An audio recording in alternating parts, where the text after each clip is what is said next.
Tren perkembangan software dan hardware dalam kurun waktu 2021 sampai 2024. Saya akan menjelaskan tentang software. Yang pertama ada ChatGPT. Di ChatGPT tercantum banyaknya penggunaan metode blockchain dan Web3, contohnya seperti tren NFT pada tahun 2021 sampai 2022. Yang kedua ada maraknya penggunaan teknologi VR dan AR, contoh dari keduanya game simulasi dan pendidikan. Yang ketiga ada fokus pada keamanan cyber dikarenakan dunia semakin berkembang dan ancaman bukan hanya lewat dunia nyata tetapi juga bisa melalui teknologi. Contohnya seperti pencurian data penting dari suatu perusahaan. Nah, kesimpulannya menekankan tren inovasi berbasis teknologi blockchain dan Web3 seperti NFT yang marak pada 2021 sampai 2022. Selain itu, mencakup tren besar dalam VR, AR untuk game dan pendidikan serta perhatian terhadap keamanan cyber di dunia digital.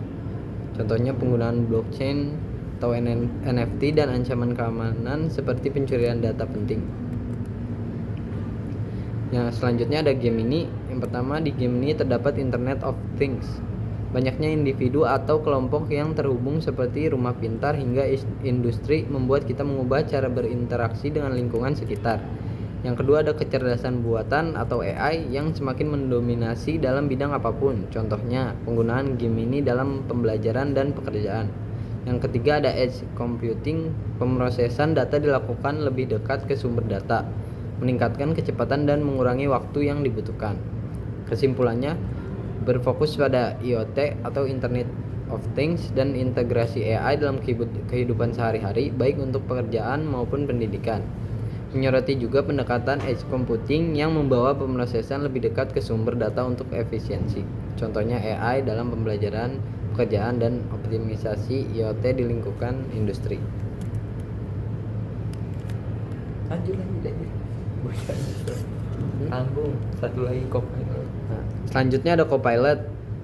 Pertama, ada bahasa pemrograman populer seperti Python dan Rust menjadi bahasa pemrograman yang semakin populer di berbagai bidang. Yang kedua ada aplikasi web progresif PWA. Nah, PWA memberikan pengalaman seperti native di browser, meningkatkan kinerja dan kenyamanan pengguna.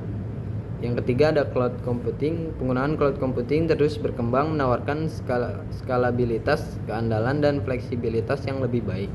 Kesimpulannya, fokus pada kemajuan bahasa pemrograman populer seperti Python dan Rust, serta perkembangan aplikasi berbasis web progresif, PWA, dan cloud computing. Contohnya PWA untuk pengalaman web native serta cloud yang mendukung fleksibilitas layanan. Selanjutnya perbandingan analisis antara tiga AI tersebut. Yang pertama, ChatGPT lebih menyoroti tren blockchain, Web3, VR, AR, dan keamanan cyber. Selanjutnya game ini lebih menekankan pada IoT, Internet of Things, AI, dan edge computing.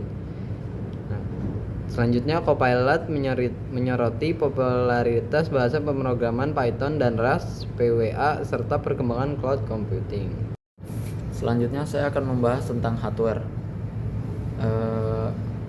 Tren perkembangan hardware menurut ChatGPT. Yang pertama, kapasitas penyimpanan SSD berbasis NVMe semakin mendominasi dengan kecepatan transfer yang jauh lebih tinggi dibandingkan SATA.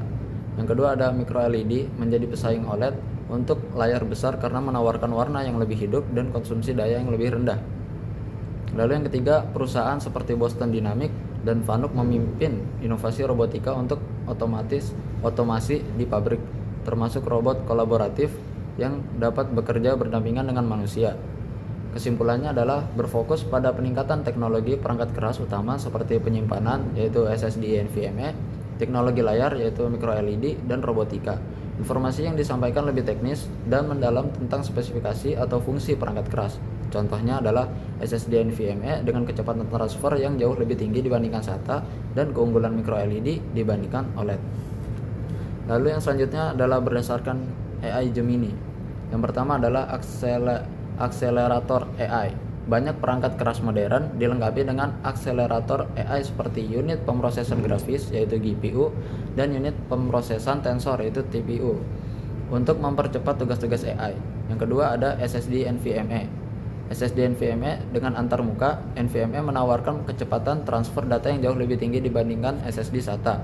Storage Class Memory yaitu SCM, teknologi penyimpanan baru yang menggabungkan kecepatan SSD dengan kapasitas HDD, menawarkan kinerja yang lebih baik dan biaya yang lebih rendah.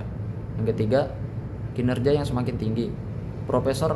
Prosesor dan kartu grafis yang lebih kuat memungkinkan pengalaman bermain game yang lebih realistis dan mulus, dengan resolusi yang lebih tinggi dan frame rate yang lebih cepat.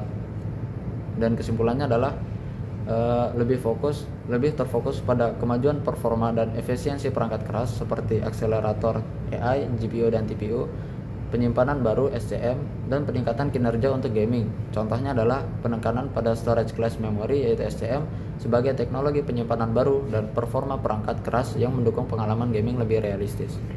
Lalu yang selanjutnya ada dari Copilot. Yang pertama, sustainable dan green technology. Ada peningkatan fokus pada teknologi yang ramah lingkungan. Ini termasuk pengembangan hardware yang lebih hemat energi dan penggunaan bahan-bahan yang lebih ramah lingkungan dalam membuat perangkat. Yang kedua ada wearable technology. Perangkat wearable seperti smartwatch dan fitness tracker terus berkembang dengan fitur-fitur baru seperti pemantauan kesehatan yang lebih canggih dan integrasi AI untuk analisis data kesehatan secara real time. Yang ketiga, teknologi jaringan 5G telah mulai diterapkan secara luas, memberikan kecepatan internet yang jauh lebih tinggi dan latensi yang lebih rendah. Selain itu, penelitian untuk teknologi 6G juga sudah mulai dilakukan, yang diharapkan akan membawa peningkatan yang lebih jauh dalam kecepatan dan kapasitas jaringan. Kesimpulannya adalah menonjolkan tren berkelanjutan dan integrasi dengan AI, terutama pada perangkat wearable, teknologi jaringan 5G, dan aplikasi ramah lingkungan. Contohnya, fokus pada wearable untuk kesehatan, teknologi hemat energi, dan penelitian ke arah teknologi jaringan 6G. Dan yang terakhir, perbandingan analisis antara 3 AI tadi. Yang pertama dari ChatGPT itu lebih menyoroti perkembangan di bidang penyimpanan, akselerator AI, dan teknologi hijau, tetapi tidak menyebutkan teknologi seperti wearable atau robotika. Lalu dari Gemini lebih berfokus pada layar yaitu display, wearable teknologi, prosesor, dan GPU, serta teknologi hijau seperti micro LED dan perangkat wearable.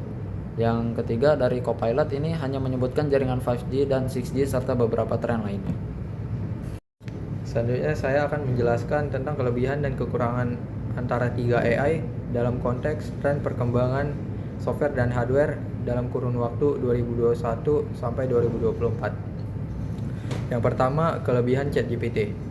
Pengetahuan luas hingga 2021, memberikan gambaran umum tren software dan hardware. Cepat dan mudah digunakan untuk mendapatkan informasi dasar dan menyajikan informasi dengan jelas dan dapat menghubungkan tren teknologi dengan sektor lain. Kekurangan ChatGPT, tidak dapat mengakses informasi terkini setelah 2021. Dan yang kedua, tidak bisa melakukan riset secara langsung atau memperoleh data real time. Kemudian detail terbatas untuk tren spesifik atau niche dan bisa kurang akurat untuk perkembangan terbaru. Selanjutnya, kelebihan Gemini. Pintar, bisa akses banyak informasi, mengerti bahasa manusia dan menganalisis data cepat. Kemudian luas, bisa cari informasi dari berbagai sumber seperti artikel, blog, dan kode. Dan kekurangan Gemini adalah yang pertama, tergantung data. Kualitas jawaban tergantung kualitas data yang diajarkan. Kemudian, kurang paham konteks. Kadang sulit mengerti maksud pernyataan yang rumit. Kemudian, yang ketiga adalah bisa salah. Kadang memberikan informasi yang tidak benar.